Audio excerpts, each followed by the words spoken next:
Muy buenos días, compañeros y compañeras. A solicitud de Iris Guava, quiero compartirles algunas reflexiones que hacía con ella en relación a la situación política actual y cuál debería ser nuestro relato.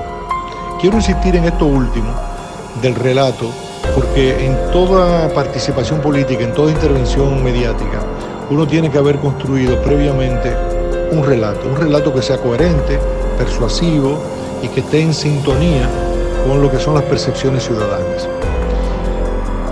¿Qué quiero decir? Lo primero es que nosotros tenemos que sentir el orgullo, la satisfacción también, de que el compañero presidente Danilo Medina no solamente ha sido un presidente democrático, cosa que se espera de él, siempre se ha esperado de él, sino algo más, ha ido más allá. Es un presidente democratizador, que es una actitud activa de profundización de la democracia, porque usted puede ser democrático y quedarse en la formalidad, de cumplir los requisitos formales que obliga la democracia que estamos viviendo y que se vive en cualquier parte del mundo. Danilo ha ido mucho más allá. Danilo es un reformador, ha incluido esa reforma a la democracia, ha democratizado la democracia. ¿Cómo lo ha hecho? A través de políticas públicas que además de ser efectivas han tenido excelentes resultados. Y cito la primera, la revolución educativa, la construcción de aulas, la jornada escolar extendida.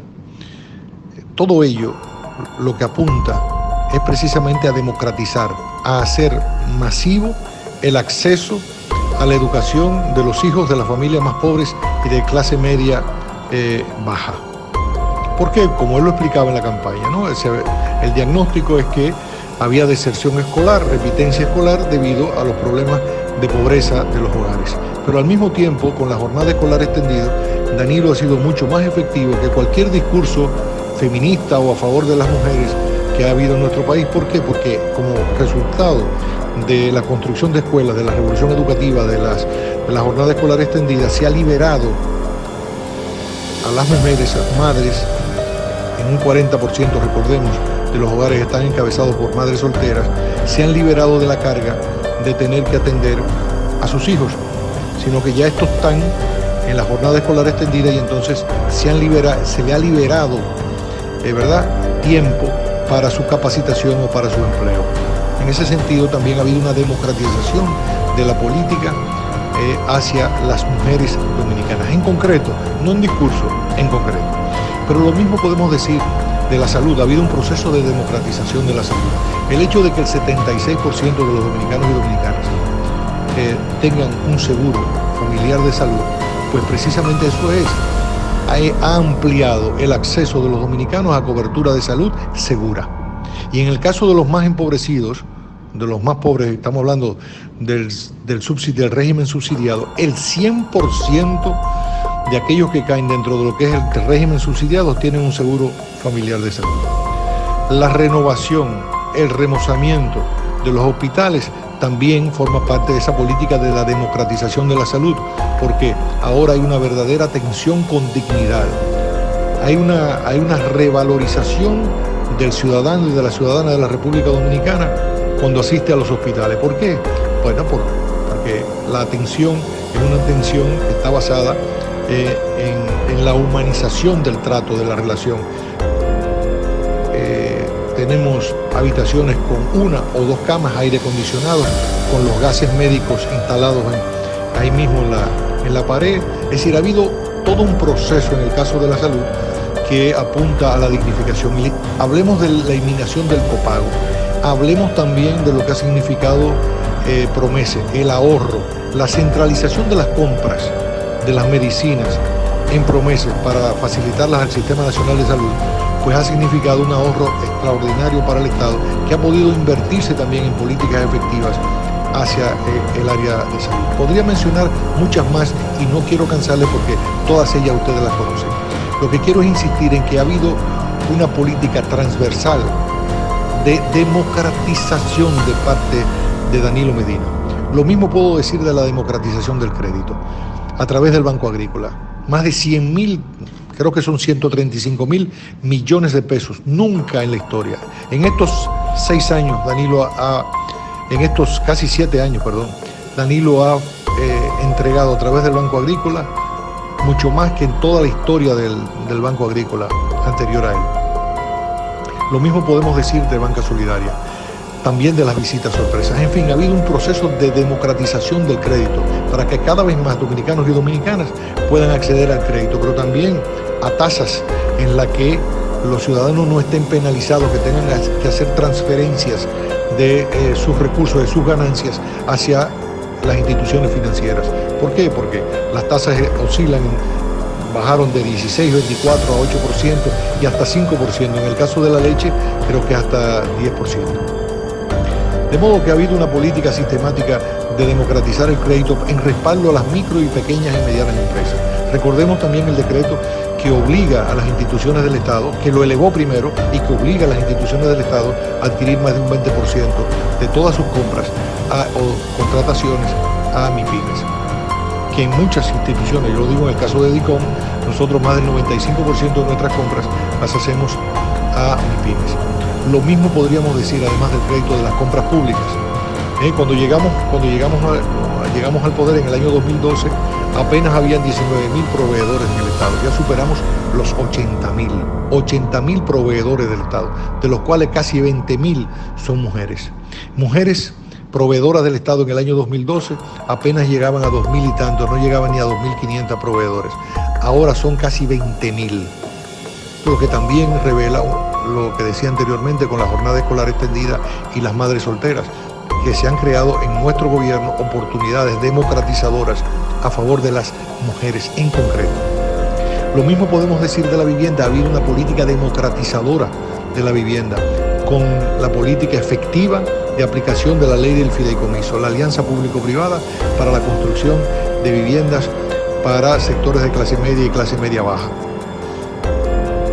Los proyectos también que desarrolla el INVI, también de pisos de cemento, de reconstrucción de viviendas, también gratuitos, ¿no? La construcción también de edificaciones de apartamentos que se entregan de manera gratuita a los sectores más empobrecidos. Y también otros proyectos que también tienen que ver con la resiliencia y con superar los niveles de vulnerabilidad en el territorio, con la barquita, con Mesopotamia Tenguerengue en San Juan de la Maguana y con el Rillito en La Vega. O sea, proyectos emblemáticos que vienen a resolver problemas ancestrales, por decirlo, en el caso de la vivienda. Podríamos seguir enunciando muchos más, que todos ustedes conocen. Lo que quiero insistir es que en el carácter, no solo democrático, sino democratizador de la gestión del presidente Danilo Medina. Y en relación al partido, lo que nosotros estamos viendo de manera clara es que Danilo está del lado o forma parte de esa mayoría, que yo diría que es más que mayoría, son las 3/4 partes de la dirección del partido, tanto comité político como comité central y organismos territoriales como direcciones provinciales y municipales. Danilo forma parte, claro, él es el impulsor, él es el catalizador, él es el orientador de esa enorme mayoría de compañeros y compañeras que han adoptado decisiones y que se han adoptado democráticamente a través de un debate primero y luego a través de la votación libérrima de los compañeros. Quienes se han sublevado ha sido una minoría insolente, encabezada por el presidente del partido, que no han querido reconocer y han amenazado y han chantajeado a esa mayoría generosa del partido que encabeza Danilo. La han chantajeado de que van a dividir el partido y al dividir el partido pues nos condenamos a la derrota, a salir del Estado y a volver al ostracismo. Bajo ese chantaje, para ellos poder hacer como niños malcriados, como niños resentidos, lo que le da su santa gana. Y eso no puede ser. Y en ese sentido tenemos que recalcar que la conducta del presidente Danilo Medina en su condición de miembro dirigente estelar del Partido de la Liberación Dominicana ha sido una conducta sosegada, serena, respetuosa. Cuando le tocó ser minoría, que lo fue respetuoso. Nunca, aun cuando dijo que el Estado le había vencido, y la historia lo comprobó, que tenía razón, de que el Estado lo había vencido en el año 2006, aún así nunca se paró frente al Congreso a protestar, nunca lo hizo, nunca obstruyó, nunca instruyó a sus seguidores, legisladores, para que obstruyeran la labor del gobierno. Al contrario, aún a su pesar, aún creyendo que algunas de esas cosas no eran correctas, por disciplina partidaria, por un gran sentido del Estado y de la dignidad, entendió que un dirigente político, que un estadista, no podía socavar las bases de gobernabilidad de un gobierno de su partido y de ningún gobierno.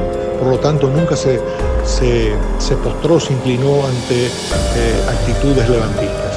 De modo que en la tradición personal de Danilo Medina, y eso podemos decirlo con orgullo, porque pertenecemos a la corriente, de que la conducta de Danilo ha sido una conducta democratizadora, democrática, respetuosa de las decisiones de su partido, un enamorado de su partido, un hijo de su partido, un constructor de su partido, porque el PLD fue construido por esos jóvenes y por muchos anónimos que nadie recuerda, que nadie a veces reconoce.